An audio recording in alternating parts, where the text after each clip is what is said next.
mais taxul ñu mën ko tuddee problème bu rëy te man dafa am lu ma gëm Babacar. bu fekkoon ñaar ñi dañuy ànd ba exhibité te mosuñu réeroo ci dara c'est parce que kon ñi ngi nax sénégalais yi. waaw bien sûr mais ànd nii la dañuy toog léeg-léeg dara dina xew seeni xalaat du ci ànd loolu moo normal ànd dëgg bu dëgg tegu ci dëgg. noonu lay mel. beneen bi ci des dafa am loo xam ne Sénégal miinuñu ko mooy un politicien boo xam ne buy wax li nekk ci moom lay wax Ousmane Sonko noonu la mel. moo tax ay discours am parfois soo ko daggoon nii rek teg ko doo xam bi muy wax opposant mooy wax wala premier ministre mooy wax parce que le politiquement correct li ñu xamoon bu njëkk mooy un politicien boo waree def sortie say technicien dañ lay wër naan la moo bi dindi ko discours bi defee ko nii moytul fii dinañ ko makki ba discours soo mujjee dootul mujj nekk sax dëgg. mais loolu est-ce que gënul woon parce que sortie bi mu mujjee def kin faat peut-être bu nekkoon ne looloo am est-ce que yenn yi génn ba jur coow. dina doon génn surtout diggante ak président de la République. mais c'est un mal pour un bien c'est un mal pour un bien. parce que nag boo jàngatee discours bi PM def dafa am lu mu wax dana am na loo xam ñun ñaar waxtaanee nañ ko Cap Manuel kenn fekkewul man moom yàlla. toogaa nañ un certain temps bi ñuy waxtaanaat El Malick Ndiaye lañ jël comme seede biñ toogaatee mu seetlu que ne affaire bi doxul def na ko au niveau du bureau politique cette fois-ci nag daf koy génnee ci biti. te am na ci message yoo xam ne nekkul lépp président Bassirou Diomaye Faye moo ko moom de tamit foog ñu bàyyi ci xel communication politique dafa xaw a complexe. dafa xaw a complexe. te parfois il faut dire système beeg yooyu. non mais xam nga discours bi mu def xam nga da nga xëy ma jëmbal jaañ naan ku ci nekk jël nga sa wàll. amul lu bàyyi. waaw mais bu dee seen diggante ñoom ñaar man j'ai suivi maintes fois El Malick Ndiaye daan ko soulever. que ni daan nañ toog seen réunion dinañ jote ba nga yaakaar ne bu ñu génnee dootuñu tuddante maanaam tàmm nañ divergence boobu à l'interne te daan am je ne dis pas que ni dañoo déggoo ci lépp loolu kenn waxu ko mais tamit divergence di am na sur certains points benn ni justice di doxee d'accord nañ ni muy doxee xëy na Ousmane Sonko d'accord ci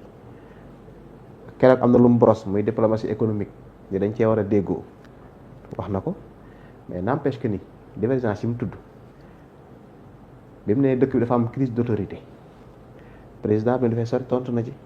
mais désormais boobu président dina ko sol ba mu mat moo tax ma ne question bu attendons de voir léegi nag beneen bi ci des mooy les réactions yi ci génn après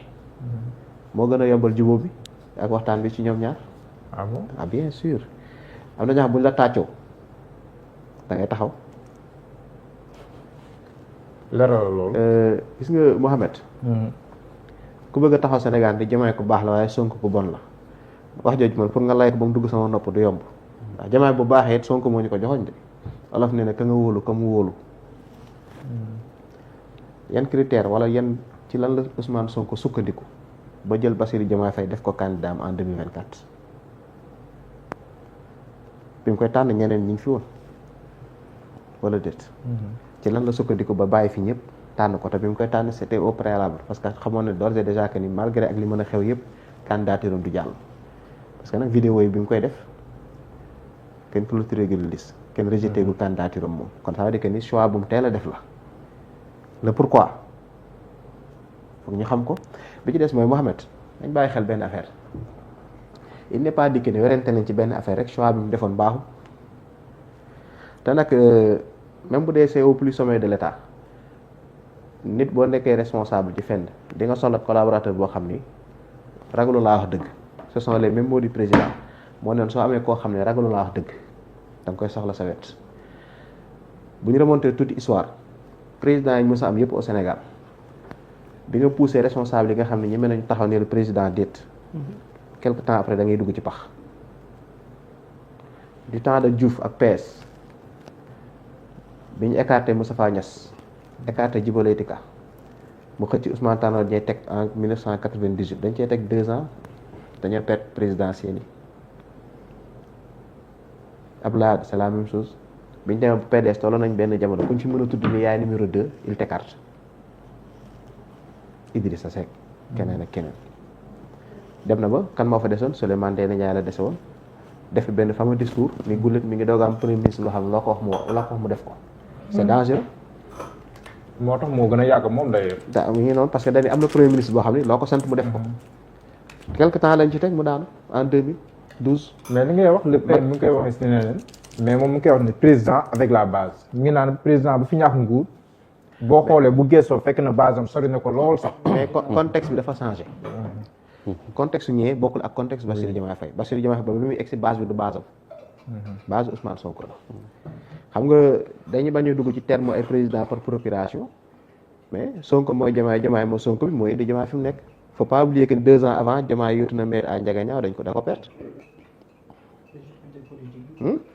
maanaam légitimité politique ak légitimité populaire bi ci premier ministre bi la nekk.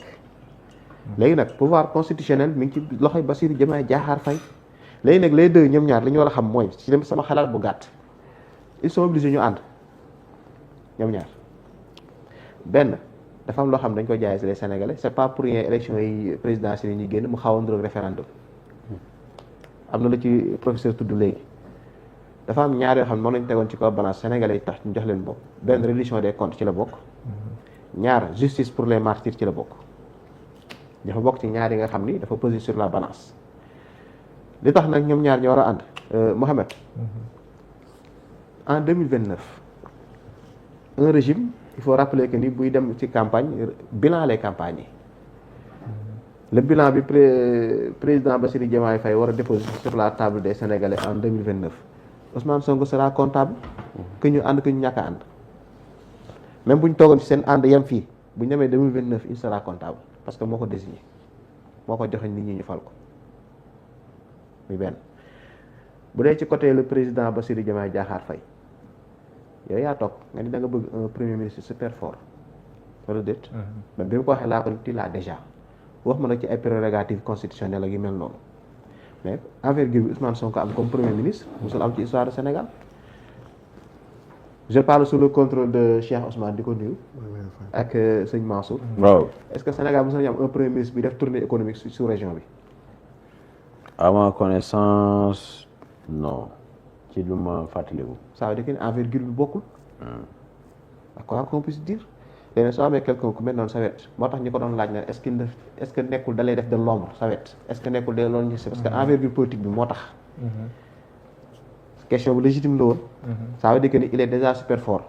mais pas constitutionnellement parce que prérogative yi ba léegi eggaguñ ci mais soo amee loolu ñoom ñaar Bassirou Diomaye Diakhar Faye am nga la xam soxla nga ko légitimité politique da nga koy soxla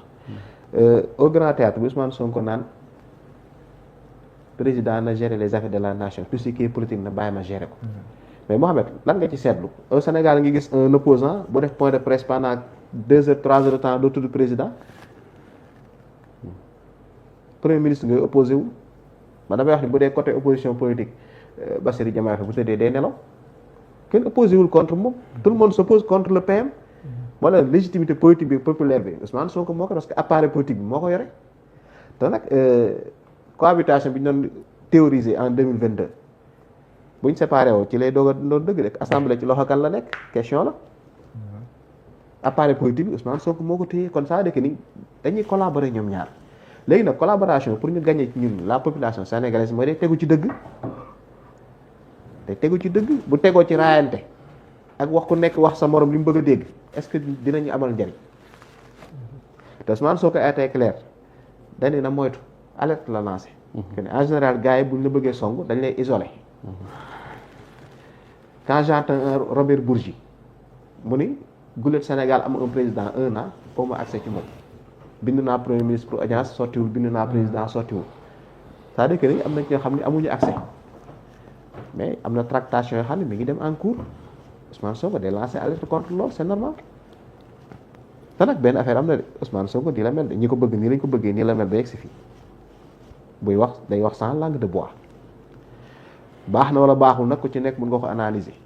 politiquement correct ak waroo wax lii war a wax lee li mu sentir. mais matière la pour opposition bi.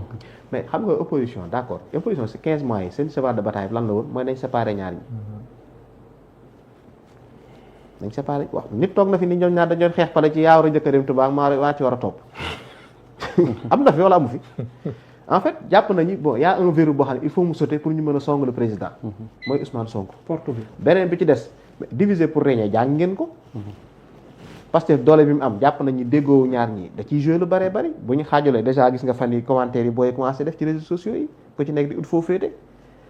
division bi opposition bi dañ ciy gagné quoi qu'on puisse dire te nag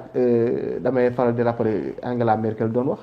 l'opposition ne gagne pas les élections c'est le pouvoir qui les perd. bu ñu détecté loo xam ne jàpp nañu erreur la bu régime bi di def dañ koy exploité. ñenn ñi dinañ ko xam pour mu gën a gudd ñeneen ñi dinañ dugg di am fu ñu féete bëgg may Diomaye doole ma jambal jaañ man su ma gisee mu félicité Diomaye Faye dama naan heureusement peut-être man ni ma ko liiree yàlla na ko Diomaye liiree noonu mooy am na ko xam ne bu la gërëmee mooy taxawal yaa ngi juum ko xam ne booy pexem juboon wax ma la président mais heure bi yaa ngi ci kaso bi de kooku bu la félicité rek xam ne yoon bi nga jël baaxul un Barthélémy Dias bu toogee naan dañoo war a protéger Diomaye kan moo koy protéger moom contre qui Diomaye lu politiquement populairement il gagne plus à ce que mu ànd ak Sonko que mu séparé ak moom ak ñoom wala déet. d'accord waaw mais yenn réaction yi juste après la sortie de Ousmane Sonko ñi nekk ci biir parti politique bi. ni ñu wane mais ni ñuy wane seen pété jëmale ko ci le premier ministre loolu aussi est-ce que bokkul ci la nga xam ne mën na gën a xóotal. mais liñ doon xalaat waaw mais d'accord mais nag am na benn particularité bu am passif boo xam ne xëy na amul ci yeneen parti yi. mooy. mais am nañ kilifa goo xam ne bu nee waaw ñëpp ni waaw bu nee déedéet ñëpp ni déet c'est pas pour rien Bilal Diatta war a def point de presse mu woo ko téléphone ni ko bu ko def. c'est vrai mu sol costume bu rafet nag ndeysaan. parce que am na cacophonie boo xam ne bu koon bàyyi peut-être muy jóg parce que am na loo xam waxtaanee nañ ko jeex na jarul continuer di ci spéculer dégg nga naan si costume bu rafet yow tooñkat nga. waaw costume bu rafet la ko jamono. léegi nag am na loo xam bu dee dëgg différence am na wax nañ parti bi ku nekk yaa ngi jël sa yoon di wax toog nañ benn instant xëy na waxtaan nañ ba Bilal Diatta bëggee génn te yëgul lañu waxtaane da koy woo de ko déet bul génn parce que mën na génn wax toj wala wax lu mu xamul. pourtant jot naa wax balaa dem de. non jot na sànni ay kii mais nag li mu waroon wax yëpp waxu ko. waaw non waxu ko c'est vrai. kon ça veut dire que au moins organisation bi hiérarchie bi ba léegi. daa bàyyi lettre wax la ca lettre. Ahmed Aïdara ne ko maa la boole. maa la yoole. mu weddi ko mu ñëwaat na ko am na 72 heures xaw ma la. xam nga gis nga Mohamed Pastef ak lu ñu mën a wax organisation bi am na fi benn bi mooy Ousmane Sonko légitimité populaire ba léegi mi ngi koy téye la preuve anniversaire bërki démb ça veut dire que am na loo xam booy bàyyeeku ci donte ne di fa dégg ay discours yoo xam ni ñenn ñaa ngi séparé mais mënul séparé wu. ñoom projet bi dañ indi fii ne ni kan moo koy porté instant bi Bassirou Diomaye Faye moo ko porté te nag benn affaire am na commune Pastef dëgg xam ni ñuy doxee toog di werante ci benn affaire seen yëf la démocratie bi am à l'interne amul ci yeneen parti yi mënuñu ko te nag dañoo xam benn affaire boo xam ne seen peut-être dañ ciy réer yenn saay sëñ Mansour liñ xamul bu njëkk mooy un président boo xam ne mooy yore parti bi mooy yore lépp premier ministre ñëwewul werante ak ñun sortie bi Ousmane Sonko def imaginez quelques années ci ginnaaw premier ministre bu ko def ci président doo fanaan. ça veut dire que ni contexte bi dafa changé Amadou Ba defoon si Macky Sall. ah waaw mais gis nga léegi imaginer nga benn Idriss Seck def ko ci Abdoulaye Wade. pourtant Idriss sax ay temps daan na kii. non mais loolu ñu gis après mais musul àgg fi quand même. te nag nañ xam benn affaire li lay wane contexte bi changé na gu leen ñu am un régime bu jógee ci élection alternance am gouvernement bi def 15-16 mois te amul remaniement bi ci gën a gudd c'était entre Macky Sall ak Abdou Mbaye te 11 mois la def. maanaam daawul yàgg ça veut dire particularité boobu nit ñi boo ko analyser par rapport di daan xew bu njëkk da ngay juum bokkul. d'accord on a un président élu mais élection bi daanaka par procuration la parce que dafa am waaju ko joxoñ te bu joxoñoon keneen kooku la ñuy fal te nag ñi fi toog nii te ko tagg naan yaa fi nekk am na si ñu doon toog fi naan est-ce que waaju jumul ci choix beeg kii est-ce que bu toog ak je bàyyi dana lu ne wax nañ ko waaw tey jii ñoom ñoo xanaan waa góor fi nga toog baax nag heureusement ba waaw salafiste dañoo jël màggal gi def ko patrimoine national Sénégal neex na. jërëjëf sëñ Xaadim réew mi. sëñ Mansour. waaw. sëñ Mansour keroog jàngat bu yaatu dellu histoire ci sortie Ousmane Sonko bi ay jours lañ ci teg. le président de la République moom amul. altine bi ci altine ji waaw. xam naa dinañu dellu si waatal ci heure beeg discours bi mais cette fois ci jàngat bi. non. mais faaw mu laale ji bu keroog bi ak surtout réaction bi nga xam ne tamit. opposition bi waaw les derniers développements quoi. waaw. non man. déjà bi ngeen ko dugalee ci groupe bi man dama yaakaaroon ci leen la ñuy waxtaan quoi mais bon bref mooy nuyu sama copain Ousmane Touré. maa lay fay bàyyi tardé booy. waaw tey de dama tourné ba sonn. le 16 janvier 2023 Marine Le Pen chef de file bu RN France. dafa publier ci benn journal bu ñuy wax l'Opinion. Opinion 2013 lañ ko créé 22h46 Seneweb reprendre article bi. Marine Le Pen wax waa addina nan la Sénégal toll. su ñu demee nag ba gan moo ñuy wax ni Sénégal toll sëriñ bi war nañu xoolaat suñu bopp maanaam ñi nekk fii ngan di dëkk lañ leen jox ngan di maamu dëkk. xam nga jël màggal def ko patrimoine mondial national loolu ñi dul gëstu Ahmadou rek la bett mais Ahmadou bi muy tàmbali fi mu jëm li muy def buy def ni malaaka yi di def buy def ni aras di jaayoog yépp waxal na ko boppam donc loolu amul lu ci extraordinaire. Marine Le Pen nee na su ma demoon ba nekk présidente France bu la neexee nga firee ko noonu nee na damay fexe ci proposition Sénégal nekk membre permanent bu ONU te nee na loolu jar na sax 4 membres permanents yi ñu commencé ci waxtaan ak ñoom fukki membre ak juróom lañu membre permanent yi États-Unis lañu États-Unis ñu ëpp lépp fa la Diomaye jóge keroog Russie yaa ngi dégg yeneen ñetti dëkk yi dama koo fàtte yeneen fukki membre yi élection la ñuy dem maanaam dañ leen di élire ñu am mandat wu 2 at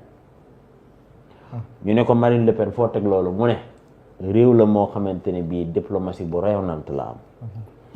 réew la moo xamante ne bii ak lu mën a xew am nañu jàmm am nañ hospitalité li ko gën a yéem nee na réew la moo xamante ne chrétiens yi ak jullit yi yaa ngi dégg dañuy dund ci jàmm xanaa kon bu la neexee nga yokk ci ne réew la moo xamante ne bii investisseurs yi dañ fay buuxante léegi nag bu ñu demee ba nga xamante ne bii loolu yëpp te da koo tënk de waxul lépp bu ñu demee ba nga xamante ne bii loolu réew mi am na ko ay xale am wërsëg ak biddéew donnu réew mi kenn warul leen dégg ci c'est-à-dire gis nga Ahmed moi je voudrais très honnêtement que les intellectuels évoluent dans l'analyse prisme d'attaque yi ñu doon analyser li nga xamante ne bii moo fi amoon y a de cela 4 ans képp koy taxaw foofu bëggoo avancer mooy la waxkat ba waxoon rek maanaam ñu baal ma ci kaddu gi imbécile yi képp ñorul avancer mais dañu wax dëgg quoi en fait c'est-à-dire mënoo li fi amoon y a de cela 3 ans 4 ans nga di ko analyser di jël les mêmes éléments de langage taxaw foofu. maanaam loo bëgg a wax. non man li may dégg mooy non OS cash la mës a nekk voilà nii la mës di waxee et cetera et cetera bokkul c'est-à-dire dafa am loo xamante ne bii dafa ñëw ci loxoom bi mu ñëwee ci loxoom moo yàgg naa toog fii di wax ay partage de connexion loolu jarul ma ci jàllaat 2022 ni mu doxalee fal ay maire keroog ñëwaan na ci et cetera et cetera loolu conquête du pouvoir la ak ay éléments de langage am ak stratégie am ak discours am ak yëppam léegi ba boo demee ba à l'exercice du pouvoir parce que Ahmed maanaam nguur wala ci kenn na lépp kumpa la bu ñu demee ba ñi nga xamante ne bii ñoo war a sàng malaanu kumpa lépp ñu ne ko yëlbét ci mbedd mi nguur ku ko waroon ormal dootoo ko ormal nguur ku ko waroon ragal dootoo ko ragal saa dafa am air boo xamante ne dañ ko inauguré te su ma sañoon autorité dañuy gaaw tëj air boobu xam nga Diomaye moo wax boo ko tekkee ci arab mooy laa xilaafa bayni wa bayna wazir wa bayna laa xilaafa bayni wa bayna waziril wuzara maanaam sama diggante ak sama premier ministre amul benn jafe-jafe huwal axi sama xarit la waaye loolu war yam ci wax kese te ñi nekk fii di wax man li ma xam ci Cap Manuel ca la ñu waxante ca lañ ma ca wax mënuma ko partager OS keroog toog na King Fat ne leen li ma waxanteeg Diomaye génn leen ci wax na leen ko wala waxu leen ko beneen bi li ko ci jik amul kenn ku nekk Pastef kum ci jik nga gis ay maire yu daggee fële ñii génne ci bois sacré bi ñii génne couloir de la mort ku ne di wax te lii leen maanaam moom li ko ci jik amul kenn koo xamante ne bii li ko ci jik dig na mais moom aussi wax na ak président la ñu waxante yooyu bu ñu demee ba ci kanam a kanam dana am lu ma ci leeral waaw la wax lii de parce que réew mi nag sëñ bi. non sëñ Mansour bu ñu jox ay rendez-vous. non non Mohamed dama rendez-vous laa leen di jox. bu ñu jox rendez-vous xaaral rek ma ñëw parce que Ahmed. parce que réew mi aussi tamit. maanaam commencé mul 2020 2021. Ahmed luñ la ne mu ngi soog a am boo gëstoo histoire xam ni amoon na fi. léppkat bi ne daana am mais c'est dommage ba pare Ahmed il faut ñu def benn taxaw seetlu. maanaam fichier électoral bi matul 7 millions. non 7 millions sax bëri na fichier électoral bi élection yi weer. su ko tawee la nekk 7 millions. waaw mais 4 millions ñoo voté. waaw si dernière révision bi. yaa ngi dégg. en privé OS nee na nit il est conscient que 80%